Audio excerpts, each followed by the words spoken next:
जादुई पेड़ का रहस्य। शांतिपुर नाम का एक छोटा सा गांव था जो हरे भरे खेतों और ऊंचे ऊंचे पेड़ों से घिरा हुआ था। गांव के किनारे एक पुराना बरगद का पेड़ था। लोग कहते थे कि वह पेड़ बहुत रहस्यमयी है। रात के समय उसके पास से अजीब सी रोशनी दिखाई देती थी। गांव वाले उस पेड़ के पास जाने से डरते थे। गांव में आरव नाम का एक समझदार और जिज्ञासु लड़का रहता था। वह 10वीं कक्षा में पढ़ता था और नई नई चीजें जानने का शौक रखता था। जब भी गांव में कोई रहस्य या कहानी सुनने को मिलती, वह उसे सुलझाने की ठान लेता। एक दिन आरव ने अपने दादाजी से उस बरगद के पेड़ के बारे में पूछा। दादाजी ने बताया, बेटा, यह पेड़ बहुत पुराना है। कहते हैं कि इसमें कोई जादुई शक्ति है।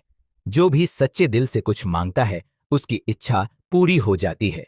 लेकिन अगर कोई लालच में आकर कुछ मांगता है तो उसे नुकसान उठाना पड़ता है। आरव को यह सुनकर और भी उत्सुकता हुई। उसने सोचा कि क्यों न इस रहस्य को खुद जाकर देखा जाए। उसी रात वह चुपके से घर से निकला और बरगद के पेड़ की ओर चल पड़ा। रात का समय था। चारों तरफ सन्नाटा छाया हुआ था। जैसे जैसे वह पेड़ के पास पहुंचा, उसे हल्की सी नीली रोशनी दिखाई देने लगी। उसका दिल तेजी से धड़क रहा था, लेकिन उसने हिम्मत नहीं हारी। पेड़ के पास पहुंचते ही उसे एक धीमी सी आवाज सुनाई दी। कौन है वहां? आरव थोड़ा घबराया, लेकिन बोला, मैं आरव हूं। मैं इस पेड़ का रहस्य जानना चाहता हूं। अचानक पेड़ के तने से एक चमकती हुई आकृति बाहर आई। वह एक वृद्ध साधु के रूप में थी। साधु ने मुस्कुराते हुए कहा, डरो मत, मैं इस पेड़ की आत्मा हूं। तुम यहां क्यों आए हो? आरव ने साहस जुटाकर कहा, मैं जानना चाहता हूं कि क्या सच में यह पेड़ इच्छाएं पूरी करता है? साधु ने उत्तर दिया, हां, लेकिन केवल वही इच्छा पूरी होती है जो सच्चे और निस्वार्थ मन से की जाए। लालच या स्वार्थ की इच्छा यहां स्वीकार नहीं होती। आरव ने कुछ देर सोचा। उसके मन में कई इच्छाएं आईं। नई साइकिल, अच्छे कपड़े, ढेर सारे खिलौने। लेकिन फिर उसे अपने गांव की समस्या याद आई। पिछले कुछ महीनों से गांव में पानी की बहुत कमी हो रही थी। खेत सूख रहे थे और लोग परेशान थे।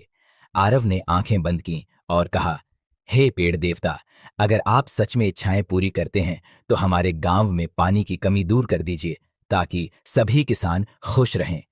साधु की आंखों में चमक आ गई। उन्होंने कहा, तुमने अपने लिए नहीं, पूरे गांव के लिए सोचा है। यही सच्ची भावना है। अचानक पेड़ की जड़ें जमीन में हिलने लगीं। नीली रोशनी तेज हो गई। कुछ ही पलों में वहां से एक मीठे पानी का झरना फूट पड़ा। पानी धीरे धीरे बहने लगा और पास के खेतों तक पहुंच गया। अगली सुबह जब गांव वाले जागे तो उन्होंने देखा कि बरगद के पेड़ के पास से पानी का झरना निकल रहा है। पूरे गांव में खुशी की लहर दौड़ गई। किसान खुशी से झूम उठे। गांव वालों ने सोचा कि यह किसी चमत्कार से कम नहीं है, लेकिन किसी को नहीं पता था कि यह चमत्कार आरव की निस्वार्थ इच्छा का परिणाम था। कुछ दिनों बाद साधु फिर से आरव के सामने प्रकट हुए। उन्होंने कहा, तुम्हारी सच्चाई और निस्वार्थ भावना ने तुम्हें खास बना दिया है। याद रखो, जीवन में हमेशा दूसरों की भलाई के बारे में सोचो, तभी सच्ची खुशी मिलती है। आरव ने सिर झुकाकर प्रणाम किया। उसने किसी को भी इस रहस्य के बारे में नहीं बताया।